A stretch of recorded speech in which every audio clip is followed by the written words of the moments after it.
Are you a Kaieteur newspaper advertiser? Well then, we have great news for you. Kaieteur Radio presents a 50% discount on all radio advertisements only for a limited time. To advertise, contact us on 225-8465 or 226-7455 or email us at kaieteurradioads@gmail.com. You can even visit our office at 24 Saffron Street, Charlestown, Georgetown. Kaieteur Radio, covering you from coast to coast. Nothing in life is free, but the MyDigiCell app is. You don't need to be on a data plan to use the app. You can conveniently chat with Ruby or an agent for help. Check your account balance, activate a Prime bundle, or gift it to a friend. Send credit. Check the Georgetown and Burpees Bridge schedules. Activate a roaming plan. Play Shake to Win for cool prizes. So don't worry about a data plan, buddy. Download the MyDigiCell app from the Google Play Store or the Apple App Store today. Digicel, better together. This is the news on top of the hour. Live from our studio in Georgetown. Kaieteur Radio, 99.1 FM. Good evening. Welcome to this evening's newscast on Kaieteur Radio. I'm Kevin Smith. Let's get to the news in detail. Transparency Institute Guyana, Inc. is just one of the many agencies that has over the years registered concerns about unsettling matters that remain unaddressed as it regards to the effective management of the local oil and gas sector. The transparency body is, however, looking to take advocacy a bit further, as it intends to press the Caribbean community on their silence regarding oil and gas matters in Guyana that have the potential to adversely affect the region. TIGI noted that while local authorities here seem to be shunning persons and organizations who criticize their handling of the oil sector, it is also notable that CARICOM seems not to be focusing on the potential dangers that it too faces where certain decisions are made in the local industry.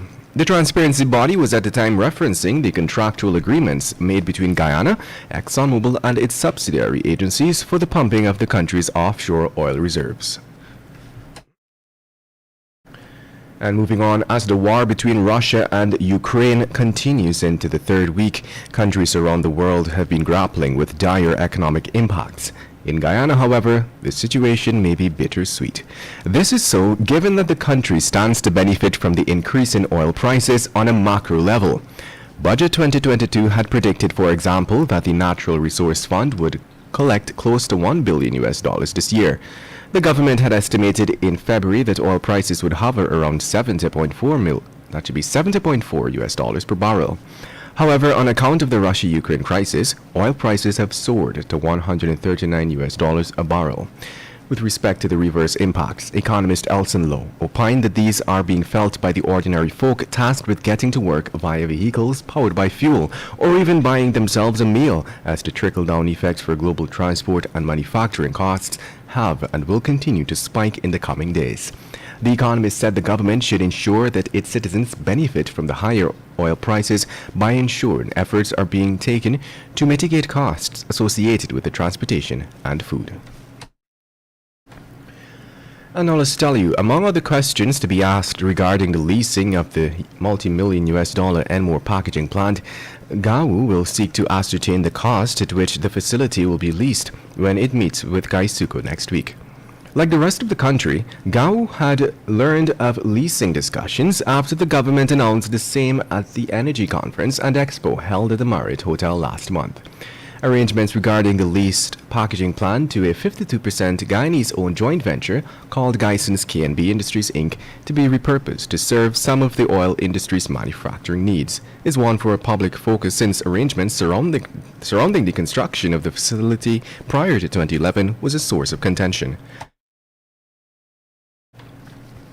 And now let's tell you, Guyana and the European Union on Thursday agreed on a detailed roadmap for implementing the Guyana-EU Forest Law Enforcement, Governance and Trade Voluntary Partnership Agreement, which aims to improve forest governance and verify the trade in illegal timber. The aid memoir was signed by Minister of Natural Resources Vikram Bharat and EU Ambassador to Guyana Fernando Ponce Canto at the Pegasus Hotel. He made it clear that the agreement is in no way meaning that the country is cutting down on forest activities, but ensuring that it is done in a sustainable and legal manner. That was a DPI modified report. In other news, oil giant ExxonMobil and its partners, Hess Guyana Exploration Limited and CNOOC, have funded an egg sandwich project in the hinterland region aimed at boosting poultry production at that end of the country. On Friday, ExxonMobil announced that the project, valued over $120 million, was pulled off through the Greater Guyana Initiative. And to wrap things up this evening, let's tell you that Region 10 police are currently investigating the unlawful chopping of a 26-year-old security guard, Swain David of Wismar Linden, which occurred on Thursday around 4 hours 30 while he was on duty at the St. Aidan's Primary School located at Blueberry Hill. According to an official police report, David was reportedly sleeping in the guard hut when he felt a chop to the back of his head. The act was reportedly committed by two unidentified males with cutlasses who had allegedly ambushed him and dealt him more chops to his face and hand. He is currently being treated for his injuries at the Georgetown Public Hospital. And with that, we've come to the end of this evening's newscast. I'm Kevin Smith. Thank you for listening. Want value for your advertising dollar? Then place your ads on Kaieteur Radio's newscasts. Streamed live on 6 different mediums, reaching hundreds of thousands. Advertise today and watch your dollar grow. Call us on 225-8465 or 226-8210 today. Fellow Guyanese, we have to ensure that the country does not get the wrong end of the stick.